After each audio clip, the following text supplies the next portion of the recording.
Jemaat yang Tuhan Yesus kasih, kita bersyukur pada hari ini atas anugerah Tuhan yang melimpah bagi kita sekalian, sehingga kita bisa berbakti bersama-sama kembali di hari Minggu yang penuh dengan sukacita. Sukacita ini kita bisa bersama-sama mempermuliakan Tuhan.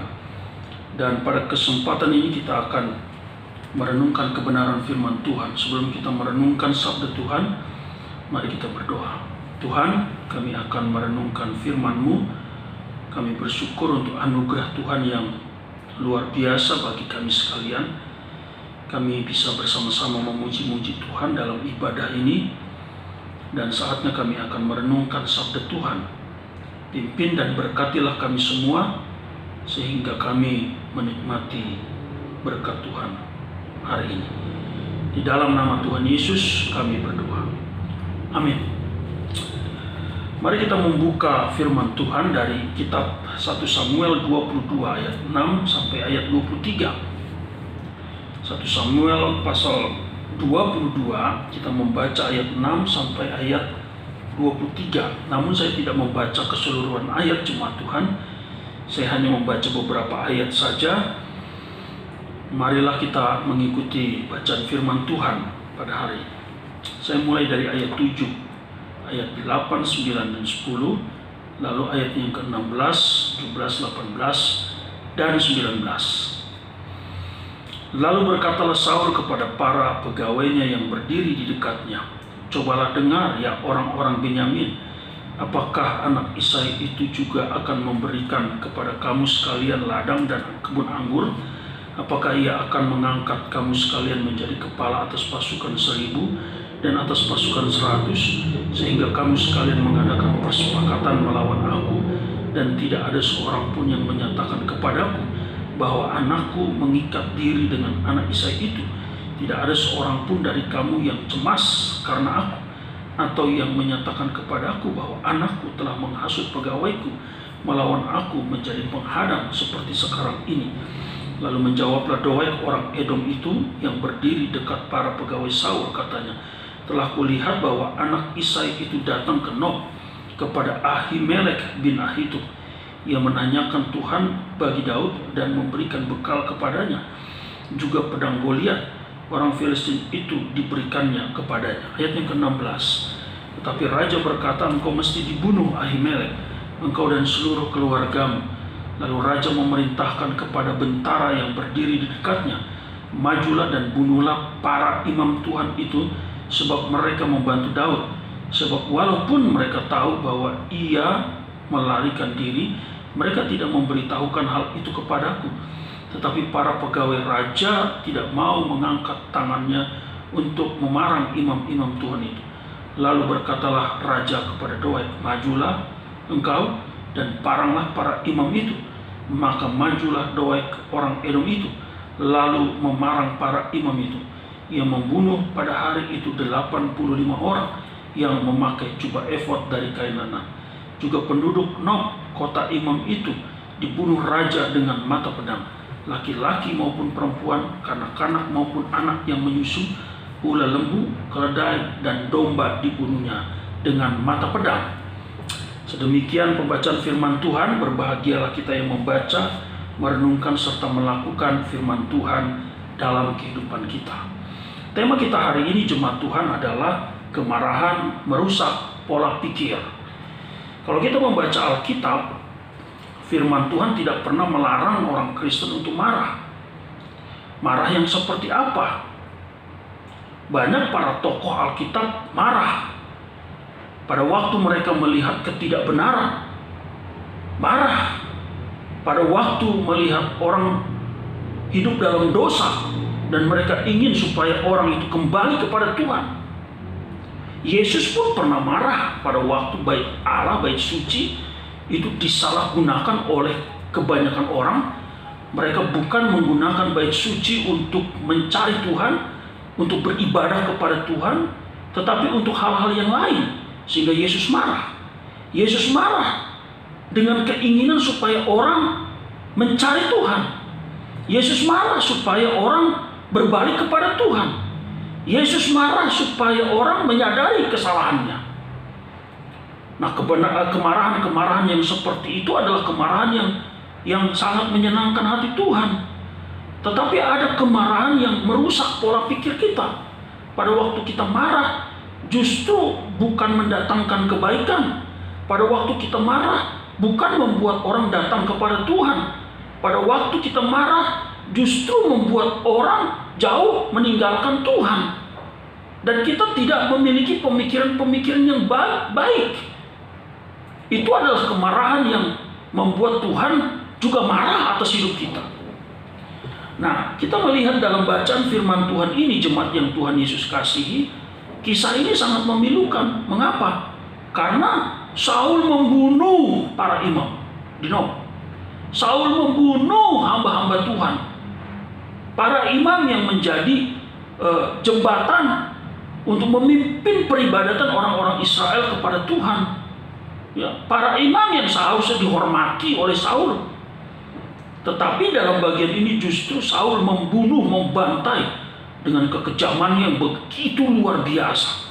Ya, Daud seorang yang menunjukkan kegilaannya karena tahta yang ingin ia pertahankan. Ini sama dengan bangsa-bangsa di dunia ini, para pemimpin-pemimpin yang memiliki ambisi untuk memimpin sehingga supaya dia bisa meraih kepemimpinan, maka dia membantai banyak orang. Dia tidak peduli, tidak memiliki kasih, yang penting dia bisa mencapai puncak kepemimpinannya. Raja-raja di dunia ini mereka ingin ada di atas, ya, tetapi dengan berbagai macam cara. Ya, seringkali kita memperhatikan hal-hal seperti itu. Tapi bagaimana Alkitab mengajarkan kepada kita? Kalau kita memperhatikan kebenaran firman Tuhan di dalam Matius pasal 23 ayat 11-12, Yesus justru mengatakan hal yang berbeda dengan konsep dunia ini. Yang tertinggi harus menjadi yang terendah, yang terbesar harus menjadi pelayan. Itu ajaran Tuhan Yesus. Alkitab mengatakan bahwa Tuhan Yesus adalah yang paling tinggi. Dia melampaui kuasa manapun di dunia dan di surga. Rasul Paulus mengungkapkan kebenaran itu dalam Efesus pasal 4 ayat 10. Dan di tempat yang tertinggi itu jugalah Yesus melayani orang-orang percaya. Penulis kitab Ibrani mengungkapkan kebenaran ini dalam Ibrani pasal 8 ayat 1-6.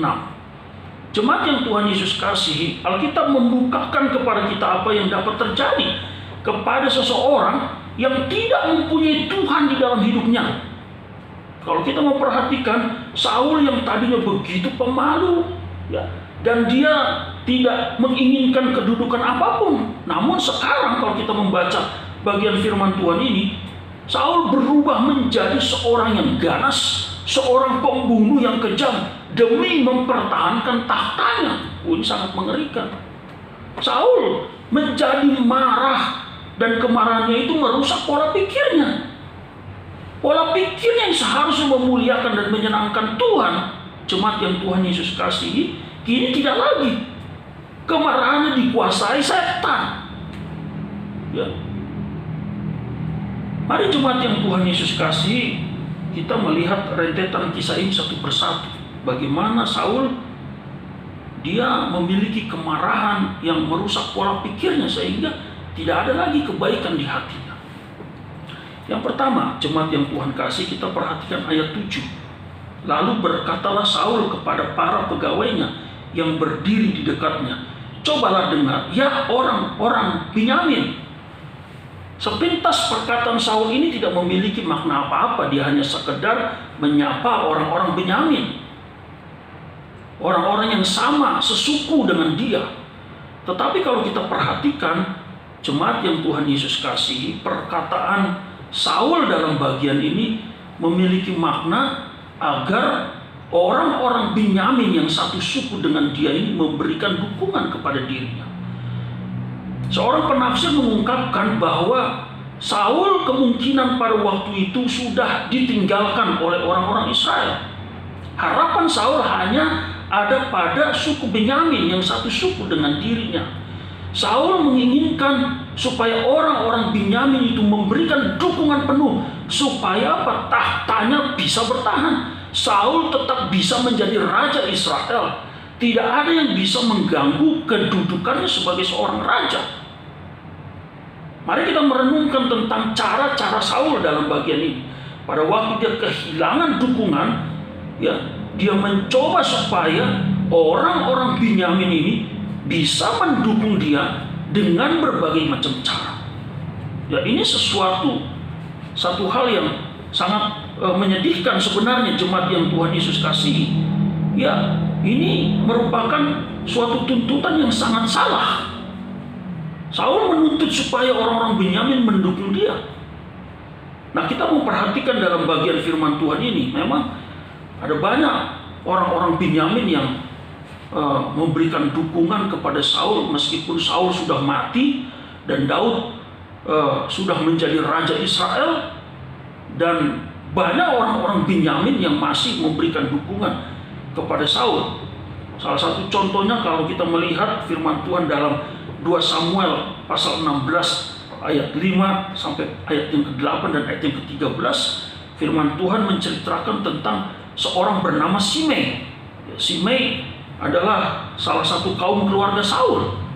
Pada waktu Daud sampai di Bahurim, tiba-tiba muncullah Simei. Lalu Simei mengata-ngatai Daud dengan perkataan-perkataan yang tidak senonoh, ya. Karena apa? Karena dukungannya kepada Saul. Meskipun Saul sudah mati, tetapi ada orang-orang Binyamin yang masih memberikan dukungan kepada Saul. Tetapi jemaat yang Tuhan Yesus kasihi, kita merenungkan, kita tidak boleh meniru hal-hal yang seperti itu. Kita tidak boleh berpihak kepada seseorang. Karena apa? Karena ia adalah orang yang sama dengan kita. Dalam apa? Dalam hal kebangsaannya mungkin sama dengan kita. Dalam hal apa? Dalam hal sukunya mungkin sama, satu suku kita dengan dia.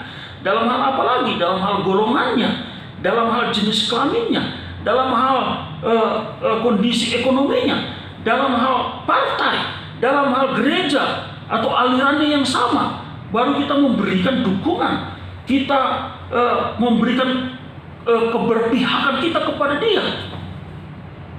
Tidak boleh. Yang harus terjadi dalam hidup kita adalah memberikan dukungan, kita berpihak kepada orang yang hidup dalam kebenaran. Kita berpihak kepada kebenaran, bukan berpihak kepada hal-hal tadi yang sudah saya kemukakan. Bukan. Nah, di sini kita melihat Saul ingin memiliki banyak orang yang berpihak kepada dirinya, tapi dengan cara yang salah. Karena apa? Karena dia sudah ditinggalkan oleh banyak orang. Mengapa Saul ditinggalkan? Mungkin karena Saul bukanlah orang yang konsisten menjalin relasi yang erat dengan Tuhan.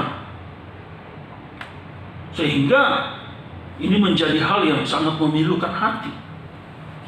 Bukan hanya kehilangan keberpihakan dari orang-orang Israel. Kalau kita membaca ayat yang ke-8, Saul kehilangan dukungan dari anaknya Yonatan. Yonatan yang menjalin relasi yang erat dengan Daud. Yonatan yang menjadi sahabat karib Daud. Ya, memang pertemanan Yonatan dengan Daud begitu luar biasa baiknya. Namun apa yang dikatakan oleh Saul dalam bagian ini tidak benar. Kalau Saul memperkatakan keakraban Yonatan dengan Daud, itulah yang membuat akhirnya mereka ingin menghalang-halangi Saul untuk terus bertahta sebagai raja Israel. Itu tidak benar. Memang Daud dengan Yonatan menjalin kesepakatan, tapi Alkitab menjelaskan bahwa tidak pernah mereka membuat kesepakatan untuk menjatuhkan Saul. Tidak pernah. Alkitab mengemukakan bahwa Daud dengan Yonatan mereka memiliki kesepakatan, tapi kesepakatan mereka bukanlah kesepakatan jahat terhadap Saul. Tidak pernah. Nah, jadi mengapa Saul berbicara hal seperti itu kepada Yonatan? Ya, karena Yonatan memiliki hubungan yang erat dengan Daud, dan yang pasti Saul memiliki keiri hatian terhadap Yonatan. sehingga dia memperkatakan hal yang tidak benar kepada anaknya sendiri, kepada Daud. Ini hal yang perlu kita renungkan. Sikap dengki, sikap iri hati itu bisa menghancurkan pola pikir kita. Sikap iri hati membuat kita tidak bisa berpikir baik. Kita selalu menjelek-jelekan orang, menyalahkan orang, memfitnah orang, dan sebagainya. Marilah jemaat yang Tuhan Yesus kasih, hal yang pertama yang membuat Saul dalam kemarahan itu karena dia kehilangan dukungan. Dia ditinggalkan oleh orang-orang yang dekat dengan dia. Dia kehilangan dukungan dari anaknya sendiri, sehingga ia memfitnah anaknya sendiri. Mengapa kita kehilangan dukungan, kita ditinggalkan oleh orang lain? Itu satu hal yang perlu kita renungkan. Ada apa dengan kita? Apa yang terjadi? Kesalahan apa yang sudah aku buat? Kebanyakan orang tidak mau mengintrospeksi diri. Tapi mari kita belajar dari peristiwa Saul. Banyak orang meninggalkan Saul karena dia sudah tidak lagi menjadi seorang raja yang berkenan di hadapan Tuhan. Itu yang pertama. Yang kedua, kita melihat jemaat yang Tuhan Yesus kasihi, ayat yang ke-9 dan ayat yang ke-10. Lalu menjawablah Doeg, orang Edom itu, yang berdiri dekat para pegawai Saul. Katanya, telah kulihat bahwa anak Isai itu datang ke Nob kepada Ahimelek bin Ahitub. Ia menanyakan Tuhan bagi Daud dan memberikan bekal kepadanya. Juga pedang Goliat orang Filistin itu diberikan kepadanya. Kalau kita memperhatikan ayat firman Tuhan ini, tiba-tiba Doeg orang Edom itu muncul lalu memberikan informasi kepada Saul. Informasi yang diberikan Doeg sangat provokatif. Informasi yang diberikan Doeg adalah informasi yang menjelek-jelekan para imam, menyudutkan para imam, menyudutkan hamba-hamba Tuhan yang selama ini bekerja bagi Tuhan, supaya orang Israel dekat dengan Tuhan, supaya orang Israel bisa beribadah kepada Tuhan. Tetapi dalam bagian firman Tuhan ini, Doeg memberikan informasi yang tidak benar kepada Saul. Doeg memberikan informasi berupa gosip kepada Saul. Dan Saul pun sebagai seorang raja yang tidak bijak, Saul tidak melihat informasi yang disampaikan oleh Doeg tidak boleh diterima sebelah pihak. Daud harus mendengar dari pihak-pihak yang lain untuk membuktikan kebenaran informasi dari Doeg itu sendiri. Nah, jemaat yang Tuhan Yesus kasihi, kita melihat dalam bagian firman Tuhan ini ya, mengapa Saul timbul kemarahan dalam diri Saul? Karena Saul mendengar informasi yang tidak benar. Saul mendengar gosip. Saul mendengar kejelekan-kejelekan para imam dari Doeg. Saul tidak cek kepada orang-orang lain untuk mendengar informasi yang sejelas-jelasnya, yang sebenar-benarnya. Bagaimana dia sebagai seorang raja, dia bisa seharusnya untuk menggali informasi yang dalam sehingga dia tidak terjebak untuk melakukan sebuah kesalahan yang besar bagi kehidupan para hamba Tuhan. Bapak, Ibu, dan saudara-saudara yang Tuhan Yesus kasih, mari kita merenungkan bagian firman Tuhan ini. Seberapa banyak di antara kita yang seringkali terjebak pada informasi yang salah, informasi yang sepihak, informasi yang tidak benar. Kita tidak lagi mencek kebenarannya dengan begitu dalam. Kita tidak lagi bertanya kepada pihak-pihak yang lain, sehingga kita tidak terjebak kepada kesalahan untuk menilai orang tertentu. Jemaat yang Tuhan Yesus kasih, mari kita semaksimal mungkin kita meredam informasi yang salah. Kita semaksimal mungkin berusaha supaya kita tidak mendapatkan informasi-informasi yang keliru, menjelek-jelekan pihak-pihak tertentu, tanpa kita berusaha untuk mencari kebenaran yang lebih akurat lagi, informasi yang lebih akurat lagi dari pihak-pihak yang lain, sehingga kita kedapatan menjadi anak-anak Tuhan yang bijaksana. Kita kedapatan menjadi orang-orang Kristen yang bijaksana. Oleh karena apa? Kita tidak gampang percaya kepada pihak-pihak tertentu yang berusaha bukan untuk mendatangkan kebaikan, tetapi justru memecah belah persekutuan, kebersamaan kita dengan orang lain.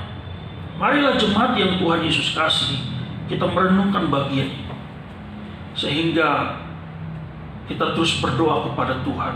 Jagalah hatiku daripada yang jahat. Jagalah hatiku Tuhan, sehingga aku tidak gampang percaya omongan orang tertentu, sehingga aku kedapatan hikmat Tuhan ada padaku, dan hidupku dikuasai oleh kebenaran firman Tuhan. Puji Tuhan. Jemaat Tuhan, yang ketiga kita perhatikan dalam bagian firman Tuhan ini, mengapa Daud menjadi marah. Dalam ayat 16 dan ayat yang ke-17, firman Tuhan berkata, tetapi raja berkata, engkau mesti dibunuh, Ahimelek, engkau dan seluruh keluarga. Lalu raja memerintahkan kepada bentara yang berdiri di dekatnya, majulah dan bunuhlah para imam Tuhan itu, sebab mereka membantu Daud. Sebab walaupun mereka tahu bahwa ia melarikan diri, mereka tidak memberitahukan hal itu kepada. Tetapi para pegawai raja tidak mau mengangkat tangannya untuk memarang imam-imam Tuhan itu. Apa yang bisa kita pelajari dari bagian firman Tuhan ini? Kalau kita melihat dalam ayat yang ke-16 ini, mengapa begitu teganya Saul sehingga ia berkata kepada Ahimelek, engkau mesti dibunuh, Ahimelek, engkau dan seluruh keluargamu. Coba kita merenungkan perkataan Saul. Tidak ada kegentaran di hatinya. Tidak ada lagi kasih di hatinya. Tidak ada lagi pola pikir yang baik di hatinya. Tidak ada lagi usaha untuk dia mencari jalan keluar yang terbaik. Bukan pembantaian, bukan pembunuhan. Apa yang kita bisa dapatkan dari bagian ini? Betapa gampangnya Daud melihat kehidupan Ahimelek sebagai seorang imam, dan juga bukan saja Ahimelek, tetapi para imam-imam yang lain, bukan saja para imam-imam yang lain, tetapi juga keluarganya diperintahkan oleh Daud, bunuh, paranglah mereka. Itu pembantaian yang begitu mengerikan. Mengapa? Saya melihat bagian firman Tuhan ini karena karena Saul sudah tidak lagi memiliki relasi keeratan hubungan dengan Tuhan. Saul tidak ingin lagi mendengar suara Tuhan. Sebagai seorang raja Israel, seharusnya ia bertanya kepada Tuhan, apa yang harus ia lakukan? Apa yang harus aku lakukan? Apa yang bisa aku perbuat dalam situasi-situasi seperti ini? Tapi hal itu tidak lagi dilakukan oleh Saul sebagai seorang raja Israel. Saul justru dengan kemarahannya yang membabi buta, kemarahan yang beringas, dia langsung memerintahkan semua pegawai-pegawainya, tentara-tentara yang mengikuti dia, parang mati. Nah, kita melihat dalam bagian firman Tuhan ini, justru pegawai raja tidak mau mengangkat tangannya untuk memarang imam-imam Tuhan itu. Ayat 17 bagian yang terakhir. Justru para pegawai raja masih menghargai para imam. Justru para pegawai raja sangat memahami siapa imam-imam yang ada di hadapan mereka itu. Bagaimana kinerja mereka selama ini, relasi mereka selama ini, untuk supaya orang Israel bisa beribadah kepada Tuhan. Mereka sangat memahami siapa para imam, sehingga pada waktu raja memerintahkan untuk memarang para imam, mereka tidak mau. Karena mereka sangat menyadari siapa mereka. Tapi Saul tidak demikian. Saul, dia seorang raja Israel. Dia sangat memahami fungsi imam pada masa itu. Saul seorang raja Israel. Dia sangat paham imam-imam yang bisa diandalkan untuk bisa memimpin peribadatan kepada Yahweh yang sangat dipercayai oleh orang-orang Israel. Tapi pada saat itu Saul tidak memiliki hati lagi yang condong kepada Tuhan, tidak memiliki hati lagi yang dekat dengan Tuhan, tidak memiliki hati lagi kepada Tuhan yang bisa memakai para imam itu untuk dipakai Tuhan di tengah-tengah bangsa Israel untuk memuliakan Tuhan, memuji membesarkan nama Tuhan. Tidak, Saul memerintahkan supaya imam mati. Karena apa? Karena jauh dari Tuhan. Hati yang jauh dari Tuhan tidak akan dikuasai untuk melakukan kebenaran Tuhan. Hati yang jauh dari Tuhan, yang menolak kehadiran Tuhan, bukan lagi dikuasai oleh roh Tuhan, dikuasai setan. Sehingga setan menggerogoti pola pikirnya, setan menggerogoti hatinya. Setan berusaha semaksimal mungkin bahwa apa yang diperbuat bukan lagi dalam nilai-nilai kerohanian, tetapi apa yang diperbuatnya adalah nilai-nilai keduniawian, nilai-nilai yang merusak sesama manusia. Itu yang diinginkan oleh setan. Mari jemaat yang Tuhan Yesus kasih, sadarilah, dekatkan diri dengan Tuhan sehingga Tuhan mengontrol pola pikir kita. Dekatkan diri dengan Tuhan sehingga Tuhan mengontrol segala kehendak kita. Apa yang harus kita lakukan, kita harus perbuat. Bagaimana tingkah laku kita, bagaimana sikap kita kepada orang lain, orang yang berbeda pendapat dengan kita. Bagaimana sikap kita kepada orang lain, orang yang mungkin juga berbuat jahat kepada kita. Tapi kedekatan kita dengan Tuhan mengontrol kehendak emosi kita. Seluruh keberadaan hidup kita dikontrol oleh Tuhan. Sehingga apa? Kita tidak melakukan hal-hal yang bercelah. Kita justru dalam tekanan-tekanan tertentu oleh karena perilaku orang lain, kita tetap bisa memuliakan Tuhan. Marilah jemaat yang Tuhan Yesus kasih, kita melihat kebenaran firman Tuhan. Yang terakhir, yang keempat, kita perhatikan ayat 18 dan ayat yang ke-19. Lalu berkatalah raja kepada Doeg, majulah engkau dan paranglah para imam. Dan seterusnya sampai ayat yang ke-19. Ya, semua keluarga-keluarga penduduk Nob di kota imam itu, laki-laki maupun perempuan, kanak-kanak maupun anak yang menyusu. Kalau kita melihat bagian firman Tuhan, betapa kejamnya Saul. Dia membantai semua orang, semua binatang yang ada di Nob. Kenapa? Karena akar kebencian itu tetap tinggal dalam kehidupan Saul. Jadi kita melihat rasa benci yang amat sangat itu dipelihara Saul, sehingga akhirnya dia berkata dalam ayat yang ke-18, majulah engkau dan paranglah para imam itu. Saul sudah sangat benci dengan para imam, Ahimelek dan imam-imam yang lain beserta keluarganya, karena Saul merasa kecewa dengan mereka. Mereka menurut pemikiran Saul sudah tidak berbuat benar, tidak memberitahukan segala informasi-informasi yang berkaitan dengan Daud. Saul merasa benci kepada para imam sehingga akhirnya pembantaian itu terjadi. Mari jemaat yang Tuhan kasihi, kebencian itu mendatangkan malapetaka. Kebencian tidak mendatangkan sukacita. Rasa benci yang terus dipendam, membuat kita kehilangan kesempatan untuk mengampuni orang lain. Rasa benci yang kita pelihara membuat kita kehilangan persekutuan. Momen-momen persekutuan yang seharusnya kita miliki, kita tidak lagi miliki. Karena apa? Kebencian. Saya pernah melayani seorang yang dikuasai oleh kebencian yang amat sangat, sehingga dia selalu tidak menggunakan kesempatan untuk beribadah.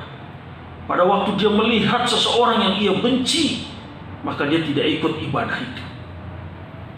Pada waktu pelayanan akan dikerjakan, tapi dia bertemu dengan orang yang ia benci, maka ia mengundurkan diri dari pelayanan itu. Sampai pada akhirnya dia menyadari betapa menderitanya hidup seperti itu. Karena tidak ada kesempatan, karena tidak ada keberanian, maka dia tidak berani membunuh. Kalau dia punya keberanian dan dia punya kesempatan, dia pasti membunuh. Bapak Ibu sekalian yang Tuhan Yesus kasihi, mari kita singkirkan perilaku seperti Saul yang dikuasai kebencian kepada para imam, sehingga akhirnya dia bertindak bodoh. Pola pikirnya menjadi tumpul. Dia tidak memikirkan hal-hal yang berguna, yang menyenangkan hati Tuhan. Dia memikirkan justru untuk memuaskan kedagingannya. Marilah jemaat yang Tuhan Yesus kasih. Kemarahan seperti apa yang Bapak Ibu alami saat-saat ini, dalam masa-masa pandemi seperti ini? Kemarahan seperti apa yang pernah Bapak Ibu lontarkan kepada seseorang? Perkataan kemarahan seperti apa yang Bapak Ibu lakukan kepada suami, kepada istri, kepada anak-anak mungkin, atau anak-anak kepada orang tua? Kemarahan seperti apa? Kemarahan yang merusak pola pikir kita kah? Atau kita marah supaya anak kita bertobat? Kita marah supaya istri kita bertobat? Kita marah supaya suami kita bertobat? Ya, dengan tatanan perkataan yang mungkin tetap dalam kebenaran Tuhan. Tapi kalau kita marah tidak lagi diterangi oleh Tuhan, pasti perkataan kita tidak benar. Perkataan-perkataan yang terlontar adalah perkataan yang justru orang menilai, ini Kristen apa orang kayak gini. Marahnya tidak menunjukkan kekristenan. Marah sih marah, tapi kok seperti itu? Banyak sekali penilaian-penilaiannya. Kita marah, ya, ada juga kita mau marah, kita marah supaya orang kembali kepada Tuhan, tapi dengan perkataan yang gak bagus, atau dengan sikap yang gak bagus, dengan tamparan lah, dengan pukulan lah, karena kemarahan dan sebagainya. Jemaat yang Tuhan Yesus kasihi, mari kita mengintrospeksi diri kita pada saat ini berdasarkan kebenaran firman Tuhan. Ya, kita tidak bisa menahan orang lain untuk berperilaku supaya kita tidak marah, tidak bisa. Ya. Seringkali orang memancing kita untuk marah. Tapi waktu kita marah, bagaimana kemarahan kita ini? Apakah kita tetap memancarkan pikiran-pikiran yang memuliakan Kristus? Perkataan-perkataan yang memuliakan Kristus? Tingkah laku yang memuliakan Kristus? Waktu istri kita marah, kita melihat dia marah di dalam Tuhan. Waktu suami kita marah, istri kita melihat dia marah di dalam Tuhan. Waktu kita marah kepada anak-anak melihat orang tuaku marah di dalam Tuhan. Itu sesuatu yang luar biasa. Sehingga banyak orang dalam kemarahan kita mengajak mereka untuk supaya mereka menyadari kesalahannya dan kembali kepada Tuhan. Marilah jemaat yang Tuhan Yesus kasihi, kita merenungkan firman Tuhan ini dan melakukannya dalam hidup kita.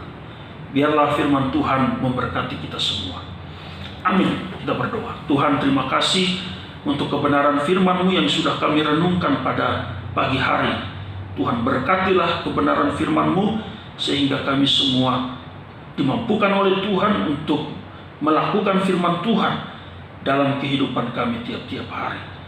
Kuasai hati kami pada waktu kami sedang marah, sehingga kami marah dan kemarahan kami tetap memuliakan nama Tuhan. Di dalam nama Tuhan Yesus kami berdoa. Amin.